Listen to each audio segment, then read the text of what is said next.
Culture encore aujourd'hui, nous allons parler de la BD Klaus Barbie, La Route du Rat, qui retrace la traque et le procès de l'un des plus grands criminels de guerre nazie, tristement connu en France sous le surnom de Boucher de Lyon. Le scénario est signé Frédéric Brémaux et les dessins Jean-Claude Bauer, qui est l'invité de ce journal.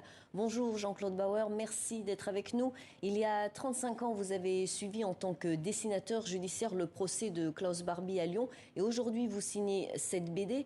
Pourquoi avoir attendu 35 ans, le risque d'oubli?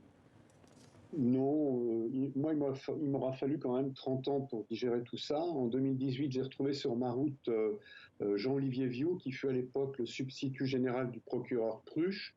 Et toute cette histoire est remontée à la surface, je lui donnais une conférence, et moi j'exposais des dessins, et Monsieur Viaud m'a suggéré de ressortir tous ces dessins pour la mémoire, disait-il. Alors, donc faire un livre sur Barbie, ben pourquoi pas, mais il fallait que ce soit original. Et après réflexion, ben, j'ai opté pour ce que je savais faire de mieux, la bande dessinée. Voilà. Expliquez-nous votre titre, La Route du Rat. Qu'est-ce que cela signifie? Alors, la route du Rat fait référence à la Ratline, le chemin utilisé, emprunté par les nazis pour fuir l'Europe et rejoindre, pour la plupart, l'Amérique du Sud. Et qu'est-ce qui vous a le plus marqué lors de ce procès? Le regard de Klaus Barbie? Est-ce que ça a été difficile pour vous de le dessiner?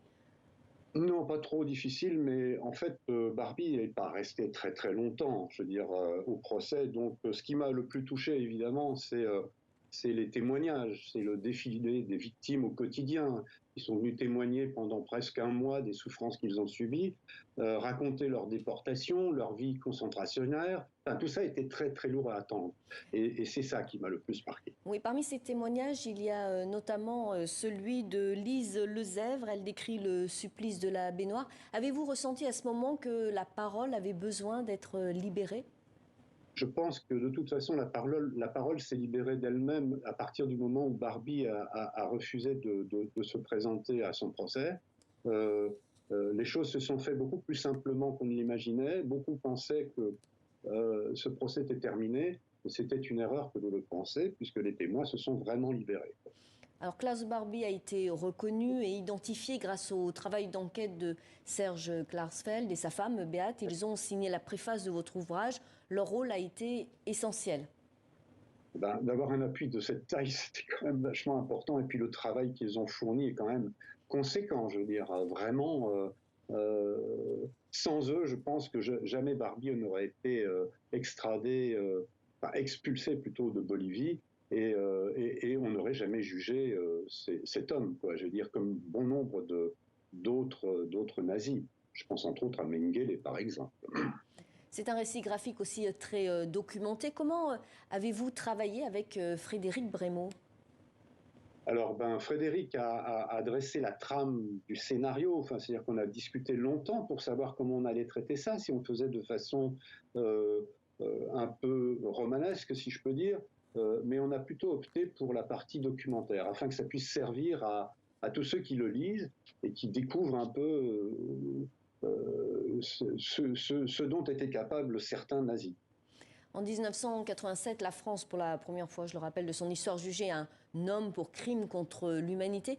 Quelles leçons en tirer? Est-ce qu'à l'époque, on avait conscience qu'il se déroulait un procès historique? Oui, je pense, oui. Et puis il y en a eu d'autres après. Enfin, il n'y a pas eu j'ai suivi les trois. J'ai suivi le procès de Barbie qui m'a le plus ému et le plus bouleversé. Après est venu le procès de Touvier et ensuite le procès Papon. Mais comment dire, oui, oui, il fallait que ça laisse une trace pour toujours. Je pense que c'était important.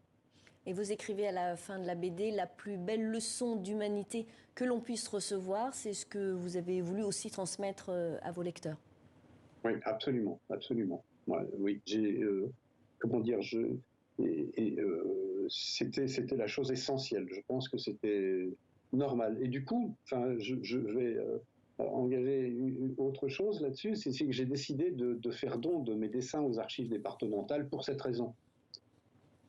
Merci beaucoup Jean-Claude Bauer pour cet entretien. Je rappelle le titre de la BD Klaus Barbie, La Route du Rat, écrite avec Frédéric Brémaux.